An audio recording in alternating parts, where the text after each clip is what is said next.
Hey, ¿qué tal, buscadores? Les saluda el Dr. Richardson Craft y les manda muchos abrazos y muchos besos. Pero bueno, comenzamos. ¿Qué hace tan especial a la ciencia?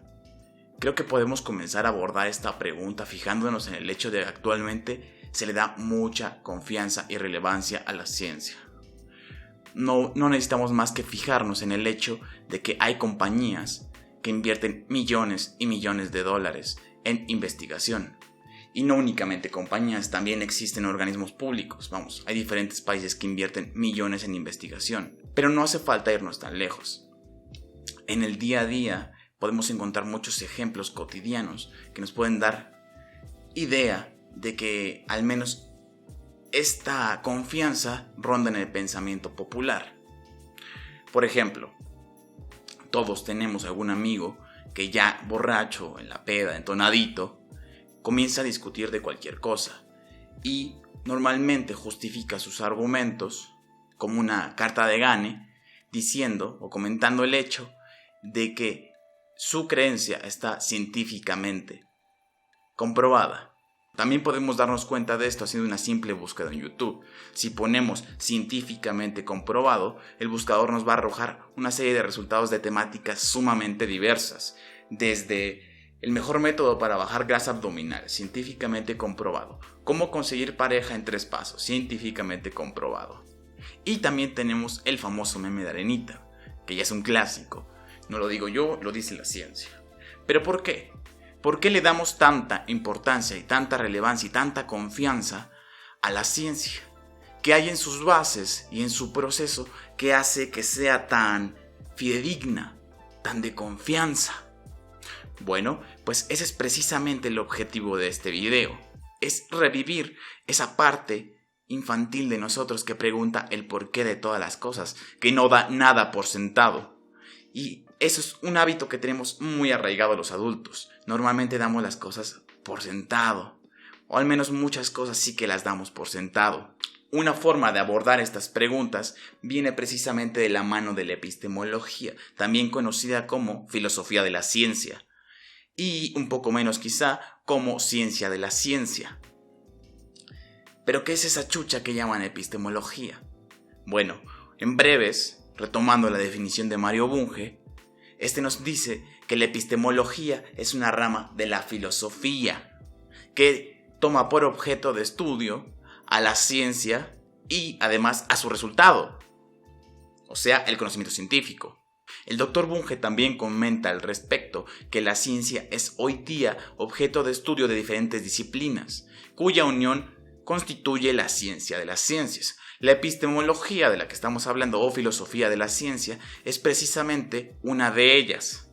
Y además, por cierto, es también la más antigua de todas. Y bueno, en resumen, podemos decir que la epistemología es una especie de taco de tortilla de la ciencia. Es una disciplina que toma por objeto de estudio a la propia ciencia y su resultado, que sería el conocimiento científico. También vale la pena mencionar que, como casi cualquier cosa en la vida, hay diferentes perspectivas y puntos de vista al respecto. La epistemología definitivamente no es la excepción. Desde su concepción hasta la fecha, ha habido diferentes escuelas y perspectivas que intentan definir cuál es la naturaleza de la ciencia y también, por tanto, cómo se valida el conocimiento científico y qué hace que este sea tan especial o fidedigno. Y bien, probablemente la perspectiva más conocida al respecto sea la perspectiva inductivista o escuela inductivista. Esto se debe a que desde la educación básica hasta la educación, cuando menos medio superior, es la que se suele enseñar en las escuelas, al menos en América Latina, México. Estoy casi seguro que en el resto de Latinoamérica también, porque somos como hermanitos y compartimos muchos aspectos culturales. Pero ¿de qué va o de qué trata esta perspectiva? Pues esta perspectiva sostiene que el conocimiento válido, al menos válido para la ciencia, se obtiene principalmente a través de la experiencia. ¿Y cuál sería el método para obtener esta experiencia? Pues claro, la observación. Y si nos damos cuenta, esto concuerda muy bien con lo que nos enseñan siempre en las escuelas respecto a cuál es el primer paso del método experimental o del método científico. Nos comentan siempre los maestros que es la observación. Pero si prestamos atención, esta perspectiva tiene un nombre que de hecho le describe muy bien, le ajusta muy bien, como anillo al dedo o como motoneta itálica al chaca. esta perspectiva utiliza principalmente la inducción. La inducción no es otra cosa que una forma de razonamiento, una forma de razonar del ser humano, que por lo general parte de enunciados particulares precisamente porque se refieren a circunstancias muy particulares, muy concretas, y con base en ellas generalizamos o concluimos con una generalización. Pero sí, lo sé, así dicho suena muy abstracto, muy formal, muy difícil de cachar. Así que, ¿por qué no ponemos un ejemplo con algo más cotidiano? Yo no sé ustedes, pero a mí me encantan los michis, son suavecitos, hermosos, gorditos y calentitos. Así que, ¿por qué no ponemos un ejemplo de michis? Imaginemos a una Karen cualquiera. Y claro, esta Karen no sería Karen si no tuviera un michi. Y este michi constantemente trata a Karen como una esclava. Eventualmente Karen conoce a otras personas que también tienen michis y resulta que también les tratan como esclavos. Y entonces ella piensa, el michi de Juan lo trata como un esclavo, el michi de Gustavo lo trata como un esclavo, el michi de Benjamín lo trata como un esclavo. Y hace, digamos, un listado de 50 personas más a las que sus michis les tratan como un esclavo. Y ella piensa, voy a concluir que todos los michis tratan a sus humanos como esclavos. Si prestamos atención, podemos fijarnos que precisamente el listado que estaba haciendo Karen respecto a los michis que tratan a sus humanos particulares como si fueran unos esclavos, es precisamente a lo que yo me refiero con enunciados particulares. No está hablando de todos los gatos, está hablando de un michi particular, el michi de Juan, el michi de Gustavo. Y precisamente la conclusión a la que llega Karen sería el enunciado general o generalización, debido a que, como nos dimos cuenta, este ya no habla de un michi en particular como los enunciados anteriores. Este habla de todos los michis, incluye a todos los michis. Pero bueno, ya con este ejemplo de los michis, me parece que esto queda un poco más digerible, menos abstracto. Sin embargo, si tienes dudas, por favor déjala en la caja de comentarios. Yo voy a estar encantado de responderte. Aprovechando que ya nos aventamos este cuento de los michis y las Karens, vale la pena recalcar que Karen no se inventó sus enunciados. Karen los observó. Y esta es precisamente una de las labores, al menos desde la perspectiva inductivista, más importantes que lleva a cabo el científico. ¿Por qué? Pues les recuerdo que desde esta perspectiva, el inductivismo, la experiencia es la mejor fuente de conocimiento, es la mejor manera de acercarnos a conocer una parcela del mundo real. Pero, sin embargo, para el científico esto no basta. Para esta perspectiva no basta el hecho de que tú observes el mundo. Se necesita que tú lo hagas de una manera desprejuiciada, de una manera objetiva. La idea es que tú observes el mundo sin predisposiciones ni teóricas, ni morales, ni estéticas, ni de ningún tipo particular. Pero bueno, una forma de entender mejor cómo funciona esta perspectiva es aplicándola a un ejemplo de la historia de la ciencia, lo que ya es un clásico. ¿Cómo describiría esta perspectiva la ley de la caída de los objetos de Galileo? Su descubrimiento, claro. Desde esta perspectiva, Galileo tendría que haber hecho múltiples observaciones de diversos objetos cayendo y, eventualmente, y con un suficiente número de casos, podría llegar a la conclusión de que todos los objetos, sin importar su forma o su peso, caen a la misma velocidad. Por cierto, hago un pequeño paréntesis porque es importante. De normal, la ciencia está constituida precisamente por este tipo de enunciados generales. La ciencia no suele hablar únicamente, por ejemplo, de un mamífero particular como sería tu perro. Habla de todos los mamíferos. Todos los mamíferos tienen pelo, sería un ejemplo. Pero ¿realmente es suficiente con que nosotros agarremos un montón de casos particulares y generalicemos con base en ellos? Y además de esto, ¿qué justifica que hagamos ese salto? Que tomemos situaciones que son muy específicas, muy concretas y pasemos a un enunciado que es totalmente general. Realmente, ¿qué lo justifica? ¿Y qué nos asegura que este es un conocimiento seguro? Pues precisamente aquí entraría en juego lo que el Dr. Chalmers nos describe como principio de inducción.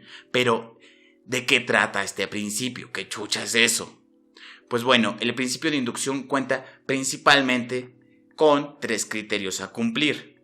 No hay para dónde perderse. El primero de estos criterios lo que nos pide es cantidad, o sea, que sean muchos casos. Este principio es como una buena orden de taquitos. Entre más taquitos tenga la orden, mejor. El segundo de esos criterios lo que nos exige es variedad. ¿En qué? Pues precisamente dentro de esa gran cantidad del criterio anterior, exige que se lleve a cabo en diferentes circunstancias. Por ejemplo, para que esto no quede tan abstracto, yo he observado en redes sociales que hay algunas mujeres que comentan: todos los hombres son iguales, son infieles. Y bueno, como podemos observar, esto es un enunciado general. Y este enunciado general no tendría ningún sentido ni base si se basara en la misma observación del mismo chabón que ya le puso los cuernos una y otra vez. Para que esta generalización estuviera justificada dentro de la postura inductivista, tendría que estar basada en diversos tipos de hombres, en diferentes circunstancias.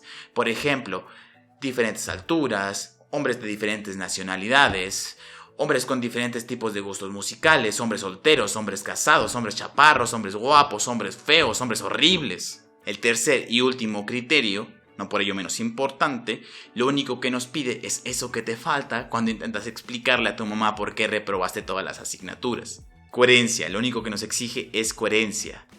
¿Coherencia entre qué? Entre el principio general o nuestra generalización y nuestros casos particulares. Eso quiere decir que si yo digo que todos los hombres son infieles, no tenga de hecho un caso que demuestre que sea un hombre fiel. Eso iría en contra del principio general, que es que todos los hombres son infieles. Eso es todo lo que nos pide. Y así, de sencillo y facilito, ya tenemos una inducción legítimamente avalada por nuestra perspectiva inductivista. Una pequeña observación, una pequeña nota. Tengan en cuenta que el inductivismo que estoy describiendo es una sobregeneralización, está sobresimplificado, y que muchos de los inductivistas actuales me lamentarían y no se verían identificados con esta descripción tan burda que doy del inductivismo. Sin embargo, me parece que para que al menos vayan familiarizándose, la apaña. También, punto importante, en la actualidad hay una escuela inductivista muchísimo más refinada que la que acabo de describir. Pero bueno, ya aclarado lo anterior, ya tenemos nuestra generalización o nuestro enunciado general, y valga decir que desde esta perspectiva, entre más casos lo confirmen, mejor, más acercado a la verdad va a estar nuestro enunciado. Va a contar con un mayor apoyo empírico. ¿Y qué hacemos ahora con este enunciado general? Lo que procedería sería ahora aplicar este enunciado o principio general a una situación particular. Un ejemplo que me encanta y me encantaría que se me hubiera ocurrido a mí, pero como no es así, le voy a copiar la tarea al Dr. Chalmers, es pensar en los carriles de tren. Si nosotros tenemos un enunciado general que nos dice todos los metales se dilatan al ser calentados, y si nosotros construimos raíles de tren y no dejamos ningún espacio entre ellos, eso quiere decir que en el momento en que se calienten se van a dilatar y por tanto se van a deformar. Es precisamente por eso que nosotros cuando viajamos en tren o en metro no sentimos que sea totalmente liso, sino que sentimos como unos pequeños bachecitos. Precisamente porque tiene esas pequeñas separaciones para evitar que el carril se deforme.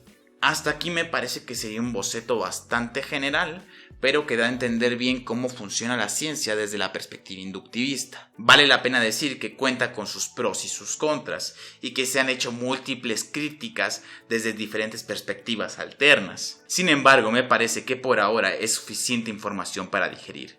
Así que eso lo dejaremos para la siguiente ocasión en la que tú y yo junticos nos pongamos manos a la obra para dominar el mundo. Nuevamente soy el Dr. Richardson y te deseo mucho love. Besos.